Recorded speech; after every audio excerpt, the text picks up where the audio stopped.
Buenas tardes, mis queridos hermanos y amigos que nos ven desde sus hogares. Sean bienvenidos a un servicio más de la Iglesia Bíblica Vida Nueva. La semana pasada estuvimos viendo sobre la carta de Primera de Pedro y estuvimos viendo que debemos estar preparados para compartir sobre la esperanza que tenemos nosotros como cristianos. El día de hoy vamos a estudiar Primera de Pedro, capítulo 3, los versículos 18 al 22, donde nos dice que podemos disfrutar en Cristo porque Él murió, fue resucitado y resucitó y ahorita está a la diestra de Dios intercediendo por nosotros, siendo autoridad sobre todo. Cristo es la autoridad sobre todo. Dios lo puso ahí. Entonces podemos nosotros disfrutar de esta gran realidad. Y para esto quiero invitarles a que me acompañen allí a buscar Primera de Pedro capítulo 3 y vamos a estar leyendo del 18 al 22. Dice así este pasaje, dice, porque Cristo murió por los pecados una vez y por todas, el justo por los injustos, a fin de llevarlos a ustedes a Dios. Él sufrió la muerte en su cuerpo, pero el Espíritu hizo que volviera a la vida por medio del Espíritu y predicó a los espíritus encarcelados, en que en los tiempos antiguos, en los días de Noé, desobedecieron, cuando Dios esperaba con paciencia mientras se construía el arca. En ella solo pocas personas, 8 en total, se salvaron mediante el agua, la cual simboliza el bautismo, que ahora los salva también a ustedes. El bautismo no consiste en la limpieza del cuerpo, sino en el compromiso de tener una buena conciencia delante de Dios. Esta salvación es posible por la resurrección de Jesucristo, quien subió al cielo y tomó su lugar a la derecha de Dios y quien está aquí y a quienes están sometidos los ángeles, las autoridades y los poderes. Aquí nos menciona esto que nosotros podemos disfrutar ahorita. Cristo murió, fue sepultado, pero también resucitó. Y ahorita está a la diestra de Dios intercediendo por ti y por mí. Y nos dice también que a Él están sometidos los ángeles, las autoridades y los poderes. No hay nadie por encima de Cristo. Entonces, cada uno de los que somos cristianos podemos disfrutar de esta gran realidad. Pero antes de estudiar este pasaje, quiero invitarlos a orar para encomendar en las manos de Dios este tiempo. Oremos. Padre, te damos gracias por ese tiempo que nos permites poder estudiar tu palabra. Te damos gracias porque inspiraste al apóstol Pedro para que nos escribiera estas enseñanzas. Y te damos gracias porque el día de hoy podemos nosotros disfrutar de la seguridad que tenemos nosotros en Cristo. Te damos gracias por tu palabra y también gracias, Señor, porque alguien nos compartió de ella y ahora nosotros también podemos estudiarla y compartir de ella con otros. Pedimos que tu Espíritu Santo nos ilumine para poder entender, aplicar y compartir aquello que estaremos viendo el día de hoy, Señor, porque te lo pedimos en el nombre de Cristo Jesús. Amén. Allí, en primer lugar, queremos ver el versículo 18. Y la pregunta aquí es, ¿por qué Cristo murió por los pecados una vez por todas, según este versículo? ¿Por qué solamente Él murió una sola vez? A ver, dice ahí el versículo 18, voy a leerlo nuevamente. Dice así, porque Cristo murió por los pecados una vez por todas, el justo por los injustos, a fin de llevarlos a ustedes a Dios. Ahí está la respuesta. A fin de llevarlos a Dios. Cristo quería llevarnos a Dios y por eso fue que Él murió una vez y por todas. En el Antiguo Testamento Dios había dicho al pueblo de Israel que sacrificaran un cordero o algún otro animal para poder allí ver a Cristo, que en un futuro Él moriría por los pecados. Entonces, aquí podemos ver que Cristo ofreció este sacrificio de una vez y para siempre. Y es por eso que nosotros, después de que Cristo murió una vez y para siempre, ya no seguimos sacrificando corderitos como lo hacían en el Antiguo Testamento. Ya no es necesario, porque Cristo fue el Cordero perfecto. Ahora, aquí nos dice que el objetivo de Cristo fue para llevarnos a Dios. Vamos a ver qué nos dice Juan 14:6. Juan 14:6, ahí más atrasito en sus Biblias, ahí nos dice algo más. Dice Juan 14:6, yo soy el camino, aquí está hablando el Señor Jesucristo, yo soy el camino, la verdad y la vida. Le contestó Jesús, nadie llega al Padre sino por mí. Entonces, ¿cuál es la única forma de llegar al Padre? Por medio de Cristo, por medio del sacrificio que Cristo hizo por nosotros. Entonces, ¿cómo le podemos hacer nosotros? La Biblia dice que debemos arrepentirnos de nuestros pecados y confiar que solamente Cristo nos puede llevar a Él, arrepintiéndonos y poniendo nuestra fe solamente en Cristo. ¿Ya ha puesto usted su fe en Cristo como su Señor? Si usted ya lo hizo, qué bueno. Pero si usted aún no lo ha hecho, quiero animarlo a que usted lo haga. Porque de esta decisión que usted tome aquí en la tierra va a definir dónde va a pasar usted la eternidad. Si Cristo no lo lleva al Padre a través del arrepentimiento y fe, no va a haber otra forma en que usted vaya al Padre y que una vez que usted muera vaya al cielo. Si usted no va a Cristo, si usted no va al Padre, no va a poder usted entrar en el cielo un día que muera, sino que le va a esperar la terrible oportunidad o consecuencia de ir al infierno, lo cual Dios no quiere. Pero si usted no cree en Cristo, si usted no se arrepiente, ahí es donde va a ir. Ahora vamos a regresar a 1 de Pedro 3:18. Y aquí la pregunta es, bueno, Cristo sufrió la muerte en su cuerpo, pero ¿qué hizo el Espíritu Santo? ¿Qué fue lo que hizo el Espíritu Santo? Dice allí el versículo 18, dice otra vez, porque Cristo murió por los pecados una sola vez y por todas, el justo por los injustos, a fin de llevarlos a ustedes a Dios. Él sufrió la muerte en su cuerpo, pero el Espíritu hizo que volviera a la vida.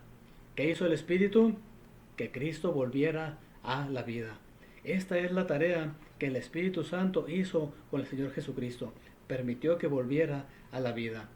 Y ahora en el versículo 19 nos dice también qué hizo Cristo por medio del Espíritu. Cristo hizo algo más por medio del Espíritu. Dice el versículo 19, por medio del Espíritu fue y predicó a los espíritus encarcelados. ¿Qué hizo Cristo? Fue y predicó a los espíritus encarcelados. ¿A cuáles espíritus encarcelados se refiere aquí en este pasaje? Vamos a leer el versículo 20. Dice ahí el versículo 20, dice que en los tiempos antiguos, en los días de Noé, desobedecieron, cuando Dios esperaba con paciencia mientras se concluía el arca. En ella solo pocas personas, 8 en total, se salvaron mediante el agua. Entonces, ¿quiénes fueron estos espíritus encarcelados? Aquellos espíritus que en los días de Noé desobedecieron cuando Dios esperaba con paciencia mientras se construía el arca. La Biblia dice que Noé tardó más de 100 años en construir esta arca. Y por allí esos espíritus desobedecieron mientras Noé construía el arca con paciencia y mientras Dios esperaba también con paciencia. Pero ellos desobedecieron, no quisieron allí hacer caso. Ahora en el versículo 20 nos dice también que fueron salvos 8 personas mediante el agua. ¿Quiénes fueron esas 8 personas? Ahí nos dice la Biblia que fueron Noé, su esposa, sus 3 hijos y las 3 esposas de sus hijos. Solamente 8 personas. Ahora, pudieron haberse salvado toda la gente que hubiera querido en ese tiempo, pero no quisieron ellos subirse al arca. Dios les había advertido por medio de Noé, pero ellos no quisieron subirse al arca. Vamos a ver Génesis 7, 17 al 18, para ver aquí cómo fueron salvas estas personas. Génesis capítulo 7, versículos 17 al 18. Dice aquí este pasaje, dice, el diluvio cayó sobre la tierra durante 40 días. Cuando crecieron las aguas, elevaron el arca por encima de la tierra. Las aguas crecían y aumentaban cada vez más, pero el arca se mantenía a flote sobre ellas. Entonces, ¿cómo fue que estas personas fueron salvas, se subieron al arca y el arca se elevó por encima de las aguas y se mantenía a flote. Ahora, también esa agua que salvó a estas 8 personas que entraron en el arca, también esa agua mató a toda la gente que se quedó fuera del arca. Esta agua trajo muerte a la humanidad para ellos, pero para las 8 personas fue un medio de salvación, pues estaban en el arca y el arca flotaba sobre el agua. Entonces, hoy en día también tenemos un Dios que es justo. Un Dios que es justo y que Él quiere salvarnos a todos. Pero solamente aquellas personas que creen en Cristo como su Salvador van a poder ser salvas. Y todas aquellas otras personas que no creen en Cristo van a ser como aquella gente que no se subió al arca y perecieron por causa de su desobediencia. Y mi pregunta aquí para cada uno de ustedes es, ¿ya se ha subido usted al arca de Cristo? ¿Ya ha creído usted en Cristo como su Salvador? Si ya lo ha hecho, qué bueno, pero si no lo ha hecho, lo animo a que lo haga. Porque si no, Dios, ese Dios que es salvación para la gente que sí cree en Él, va a ser de destrucción para aquella gente que no cree en Él. Dios quiere salvarle. Dios quiere salvarle, pero si la gente no quiere creer en Él, entonces Dios les va a destruir en el infierno. Vamos a leer nuevamente el versículo 21, Primera de Pedro 3:21.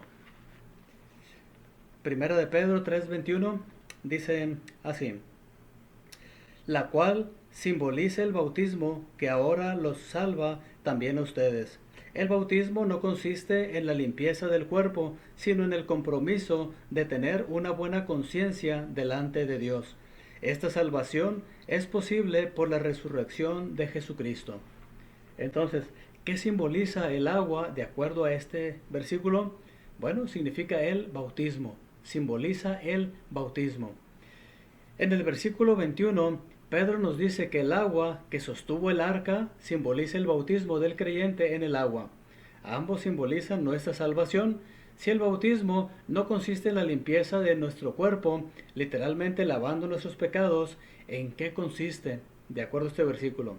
Bueno, dice ahí que es el compromiso de tener una buena conciencia delante de Dios.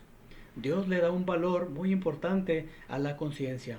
Ahora vamos a ver qué nos dice Romanos 2:15 sobre la conciencia. Romanos capítulo 2, versículo 15. Dice así, estos muestran que llevan escrito en el corazón lo que la ley exige, como lo atestigua su conciencia, pues sus propios pensamientos algunas veces los acusan y otras veces los excusan. Entonces, ¿cuál es la función de la conciencia? ¿Nos acusa o nos defiende de acuerdo a nuestros razonamientos? Ahora, esto es como un árbitro en un partido de fútbol. Aquí en México hay mucha gente que le gusta el fútbol y es como un árbitro que dice cuando hay una falta o cuando no hay una falta.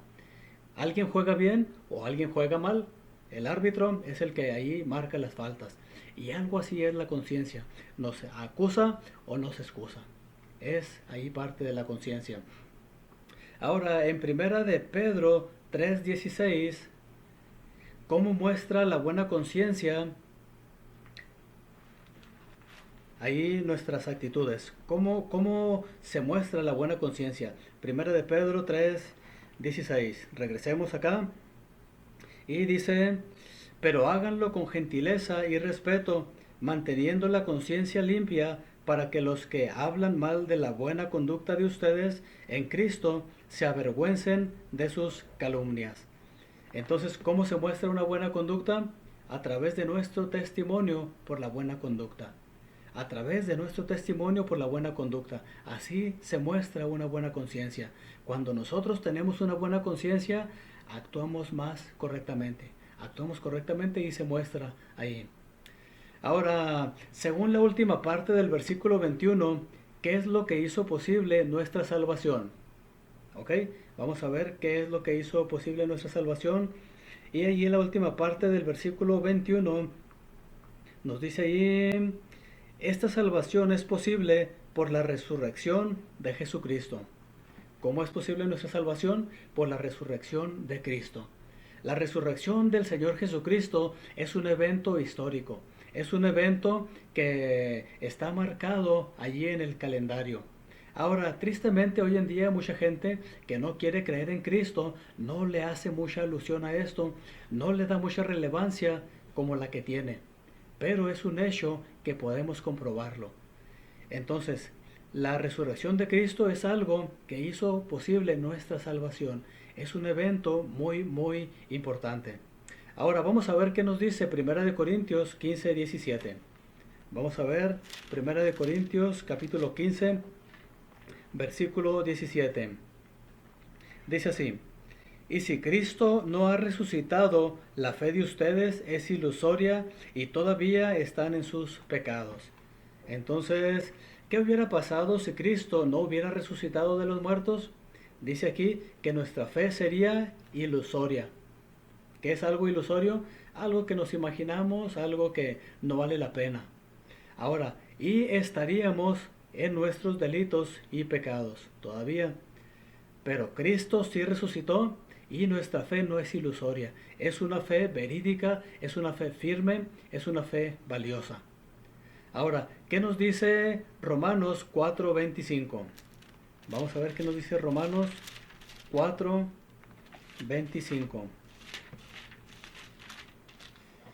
Dice ahí Romanos 4:25, dice, Él fue entregado a la muerte por nuestros pecados y resucitó para nuestra justificación. Entonces, ¿con qué fin fue resucitado el Señor Jesucristo? Para nuestra justificación. Dios quiere que nosotros seamos justos, seamos declarados justos. ¿Qué significa que hayamos sido justificados?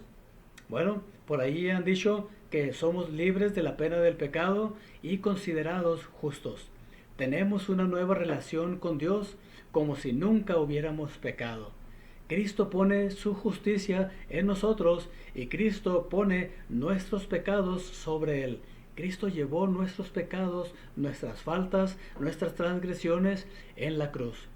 Cristo llevó nuestras... Es como si en una corte estuviera una persona, bueno, estuviéramos nosotros allí como culpables y el Señor Jesucristo con su justicia, toda totalmente justo. Y el juez le dijera allí a la persona que está allí enjuiciando a nosotros, ¿sabes qué? Tú vas a ser condenado por toda esta carpeta que ves aquí, que marca ahí tus faltas, tus pecados y todo lo que hiciste mal. Y en ese momento Cristo dice, ¿sabe qué, juez? Yo fui justo, yo hice todo correcto y yo quiero cambiar esa carpeta por la de Timmy, por la de póngale su nombre allí. Y quita nuestra carpeta y pone él la suya. Entonces el juez dice, ok, aquí hay una carpeta que dice que tú ya eres justo, ya no eres culpable. Y Cristo fue el que llevó nuestros pecados en la cruz. Él fue castigado, Él fue ejecutado por causa nuestra. Y nosotros somos liberados. Eso es la justicia. Somos declarados justos, no porque seamos justos, pero porque Cristo puso su justicia a nuestro favor. Entonces, ¿ya ha confiado usted en Cristo como su Salvador?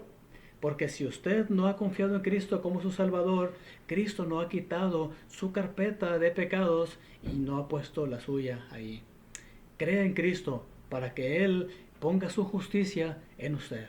Y un día cuando usted muera pueda entrar en el cielo. Si usted no tiene la justicia de Cristo, no va a poder entrar en el cielo. Crea en Cristo el día de hoy. Regresemos nuevamente a 1 de Pedro capítulo 3, versículo 22. 1 de Pedro capítulo 3, 22. Vamos a leerlo. Dice así: quien subió al cielo y tomó su lugar a la derecha de Dios, y a quien están sometidos los ángeles, las autoridades y los poderes. Aquí podemos ver que el Señor Jesucristo, después de que pasó todo eso, su muerte y su resurrección, subió al cielo y tomó su lugar a la derecha de Dios.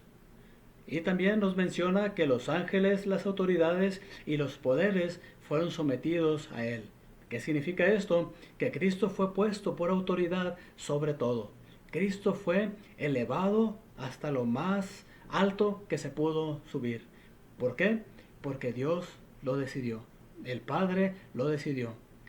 Ahora vamos a ver en Efesios 1, del 18 al 23, algo que nos explica aquí un poquito más sobre esta exaltación del Señor Jesucristo. Efesios 1, 18 al 23.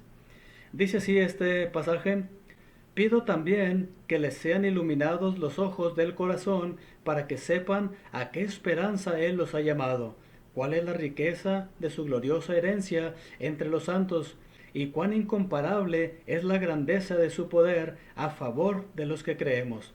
Ese poder es la fuerza grandiosa y eficaz que Dios ejerció en Cristo cuando lo resucitó de entre los muertos y lo sentó a su derecha en las regiones celestiales, muy por encima de todo gobierno y autoridad, poder y dominio y de cualquier otro nombre que se invoque, no solo en este mundo, sino también en el venidero. Dios sometió todas las cosas al dominio de Cristo y lo dio como cabeza de todo a la iglesia. Esta, que es su cuerpo, es la plenitud de aquel que lo llena todo por completo. Aquí nos describe un poquito más acerca del enaltecimiento del Señor Jesucristo. En el versículo 19 nos dice lo incomparable de la grandeza de su poder a favor de nosotros los que creemos. Ese poder que Dios empleó en resucitar al Señor Jesucristo, en exaltarlo, es ese poder que también está a favor de nosotros. Y en el 19 y 20 nos dice cómo es ese poder. ¿Cómo es ese poder? Dice aquí que es la fuerza grandiosa y eficaz que Dios ejerció en Cristo cuando lo resucitó de entre los muertos y lo sentó a la derecha en las regiones celestiales. Ese poder está a nuestro favor y ese poder es el que Dios usará un día que nosotros moramos y vamos a ser resucitados. Vamos a ser resucitados así como Cristo resucitó. Ahora en el versículo 21, ¿qué tanto poder le fue dado a Cristo en las regiones celestiales? Dice así el versículo 21, ahí en Efesios 1, 21, muy por encima de todo gobierno y autoridad, poder y dominio, y de cualquier otro nombre que se invoque, no solo en este mundo, sino también en el venidero. Entonces, ¿qué tanto poder se le dio a Cristo? Dice, por encima de todo gobierno, autoridad, poder, dominio, y por encima de cualquier nombre, en este mundo y también en el venidero. Cristo fue puesto por autoridad sobre todo. Y en el versículo 21, ahí en la última parte, nos dice también la relación de Cristo resucitado ahora con la iglesia. ¿Cuál es esa relación? Dice ahí que Cristo es la cabeza y la iglesia es su cuerpo. Cristo es la cabeza y la iglesia es su cuerpo. Ahora, siendo que Cristo tiene todo dominio y Él es la cabeza de la iglesia, de la cual nosotros somos miembros cuando creímos en Cristo, ¿cómo debemos nosotros vivir según Efesios 4.1? Vamos allí en Efesios 4.1, donde nos muestra cómo debemos vivir. Dice así: por eso yo, que estoy preso por causa del Señor, les ruego que vivan de una manera digna del llamamiento que han recibido. Entonces, ¿cómo debemos nosotros responder? ¿Cómo nosotros debemos vivir? Dice allí, de una manera digna de nuestro llamamiento. Dios nos ha llamado a salvación, Dios nos ha llamado a su servicio, Dios nos ha llamado a su santificación y debemos vivir de una manera digna. El apóstol Pablo, cuando escribió esta carta, dice que él estaba preso a causa del Señor. Entonces, si él estaba preso por causa del Señor, también a nosotros va a haber ocasiones en que por causa de él suframos alguna cosa o algo que el enemigo quiera usar para detener el evangelio. ¿Qué vamos a hacer nosotros? ¿Ok? Vamos a vivir de una manera digna de nuestro llamamiento. Dios nos llama a sufrir por el Evangelio. Dios nos llama a luchar por el Evangelio. Dios nos llama a esforzarnos para que el Evangelio siga adelante, llegando a todas las naciones. Ese es nuestro llamamiento.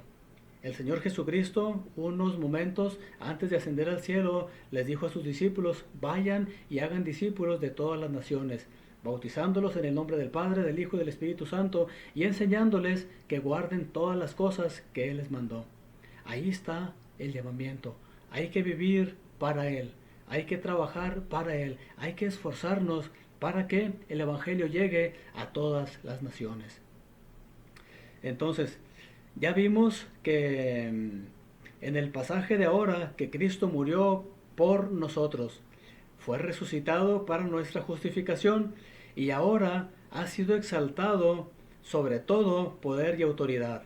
Él es la cabeza también de la iglesia y nosotros somos miembros de su cuerpo. ¿Cómo podemos nosotros responder a esta gran obra que hizo Cristo a nuestro favor? ¿Cómo vamos a responder? Yo espero que cada uno de nosotros agradezcamos a Cristo, le amemos aún más, le adoremos y le obedezcamos. Y que también compartamos este mensaje con otra gente que necesita de la salvación. ¿Cómo va a responder usted a este mensaje? Yo espero que de alguna forma de estas. Y no que, como tristemente hay alguna gente que lo hace. Sabe de lo que Cristo hizo por nosotros, pero no le agradece a Cristo, no le ama, no hace lo que Cristo le manda. Yo espero que nosotros obedezcamos y vivamos agradecidos. Oremos. Padre, te damos gracias, Señor, por lo bueno que siempre tú has sido con nosotros. Gracias por este pasaje que nos has mostrado, Señor, aquí a través de nuestro hermano, el apóstol Pedro. Te damos gracias por eso y gracias porque estuviste dispuesto, Señor Jesucristo, a venir a esta tierra, morir, pero también resucitaste y estás a la diestra de Dios intercediendo por nosotros. Gracias por todo eso que tú haces por nosotros. Ayúdanos a vivir de una forma agradecida, a adorarte, a amarte, porque tú lo mereces. Te pedimos que bendigas a la Iglesia Bíblica Vida Nueva y a los demás hermanos también que nos ven que son o que pertenecen a otra iglesia, Señor. Y si hubiera alguno que no pertenece a alguna iglesia, obra tú, Padre, para que pueda llegar una iglesia, que misioneros lleguen, Señor, a ese lugar, Padre. Y los que ya somos hijos tuyos, que llevemos este evangelio a más gente, para que llegue a todas las naciones. Te pedimos esto en el nombre de Cristo Jesús. Amén. Gracias por habernos acompañado hasta el final de este tiempo. Y queremos invitarlos, si fue de bendición para usted, queremos decirles que les pongan un like allí en el video y también que lo compartan con otra gente para que también sea de ayuda a otras personas, que el evangelio siga corriendo. Que el Señor les bendiga.